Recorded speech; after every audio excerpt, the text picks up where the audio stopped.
Hi, my name is Bria Huber. I am a global account manager at a software company called Red Hat, and I am a TCU grad. So I have been asked a few questions that I just want to share some insights with you all. I hope this is helpful. One of the first ones that was asked is, what advice do I have to women who are just thinking about or just entering their careers in the technology sales industry? My biggest advice is just go for it. There might be a position where you're only 40% qualified, apply for it. So many of my personal connections, business connections, have come from interviews, either myself interviewing those candidates or me applying for a job at a different company, where those are now some great business contacts, and they didn't pan out in regards to the job, but those are still solid networking contacts that you can have. So my other advice is at Red Hat in particular, we are really big on cultural fit. So if you really covet a company and you say, you know what, I just want to get in, I just want to be a part of Amazon, I just want to be part of Google, I just want to be a part of Red Hat. So those are companies where you just interview for positions, right? We look for people who are right for Red Hat, and maybe they're not right for the role. So we look for other positions that maybe would be a better fit for them. But that's not something that we're going to proactively do, right? That's something the candidate has to say, you know what, my passion is just to work for a company like this. I admire this company. I see myself doing great things here. How do I get in? And ask those interviewers those types of questions. And I would always ask too that you be set up with a mentor right out of the gate, wherever you work, right? Somebody that you can really rely on. It also shows your employer that you're in it for the long haul and that you're really serious about your career. So the next question is, what are some trends that we're seeing within technology that really boost women's empowerment in the workplace? So an overall trend that we're seeing are open source communities. So that's something that Red Hat has is in our foundation, right? We're built upon open source, and that means that it's a group of people who come together on a project from various companies, various industries, various, maybe they're students, right? These are people who come together to solve a problem. So that is what is at our foundation. So how we see that then translate into women's empowerment is then we start building communities inside of a company, right? So at Red Hat, I'm a co-chair for our Women in Sales and Services community. And so that is just a group of women banding together to just lift one another up. One thing that I've inadvertently realized, I would say, in my career is the importance of building your brand. And they'll talk about that. I'm sure, that's something that's talked about in business school. I know I heard about that years and years ago when I was in college, but really it's important for me. My brand is, I want to be a woman that lifts other women up.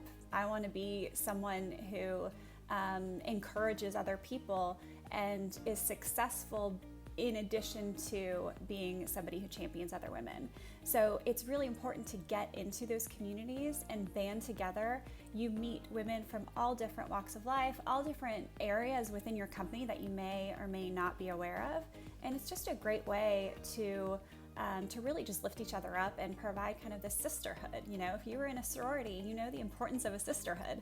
And to have that be in your company is such a blessing. So I would just really encourage you to join communities, and that is really the way that we're lifting up future female leaders, as well as just creating a culture that really strives to be an awesome place for women to be a part of.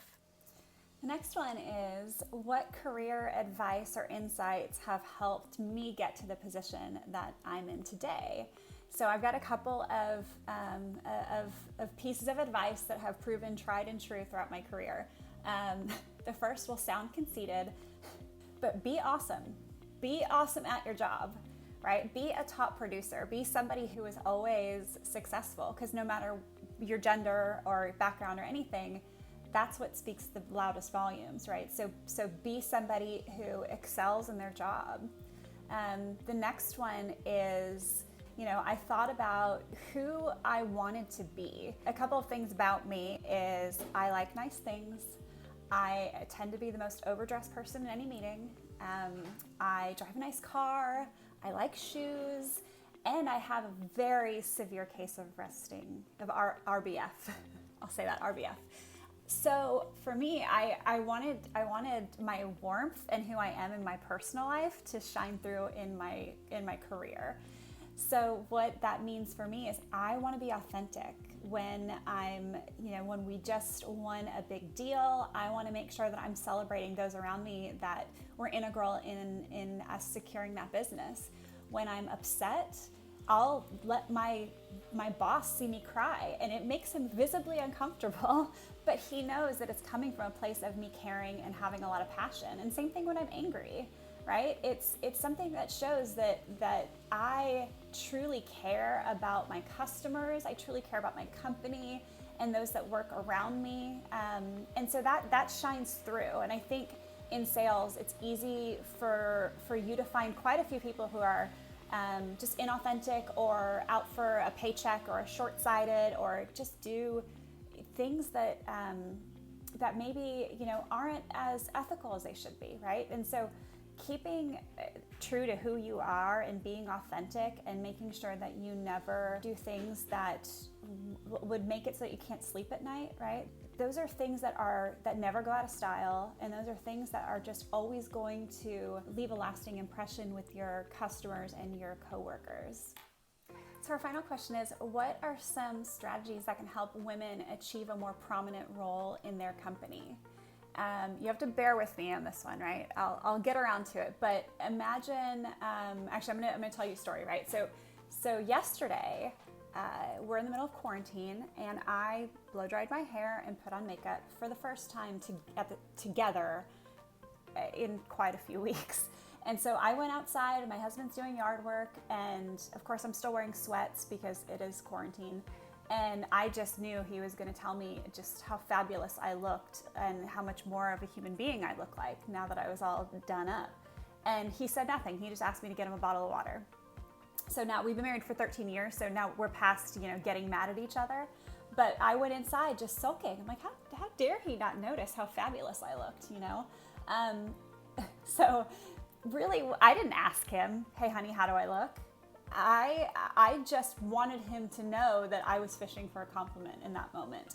And he didn't, and that's okay. Because you know what? He's not a mind reader, and neither is your company or your boss or anybody that you work with. So my biggest piece of advice is to communicate what you want, because you are going to be your biggest advocate. The raises that I've gotten, the promotions that I've gotten have been because I've asked for it. And so having the confidence to ask for it is a whole nother question and a whole nother, conversation that hopefully you can get into with your mentor. But ask for, just like in sales, right? Ask for the business. Ask for what you want. One thing, when I joined Red Hat, I decided that I was a sales director for an IT training company, and I was managing sales reports across the country, and I was going upward in my career. And then I realized I didn't really want that anymore. I just started a foundation, and I wanted to ultimately run that foundation full time. So what that meant is I needed to make more money, and I needed to not be traveling all over the place, and focus on my health and my family and just that goal of being able to retire to run my foundation. So I got a job in software sales, and I communicated early and often what my goal was, that I had a 10-year plan. I wanted to kill it, and then I wanted to retire so I could run that foundation full time. Because customers, colleagues, my boss knew what my goals were, we sat down and said, what does that actually look like inside of Red Hat? And so for me, it looked like going from an account manager who manages, 10 energy accounts to a global account manager that manages just one global behemoth customer. And that's what I wanted. And so early in my days at Red Hat, I said, my goal is to be a global account manager, and here is the customer I want to work with. And had I not said that to him, when unbeknownst to me, the position was opening up because the person in that role was leaving, without even it being public knowledge, I was the front runner for that role. So before it was even posted, he approached me and said, "Hey, listen, this has come up. I think, you know, your success in your previous roles and with your previous customers, I think you'll do great here." It helps other people know what you want and have you top of mind for things that you are probably not even aware of. Had I waited, then I would have just been yet another person that was interviewing for that role. That's my biggest advice, is be your advocate. Nobody's a mind reader, and nobody is going to look out for you as much as you look out for yourself. So I hope all of this was helpful. I really enjoyed doing this video. I wish all of you all the success in the world. And if there's anything you need, you can find me on LinkedIn, Bria Huber. And I hope you guys are wildly successful and that some of these insights have proven helpful for you in your careers. Good luck.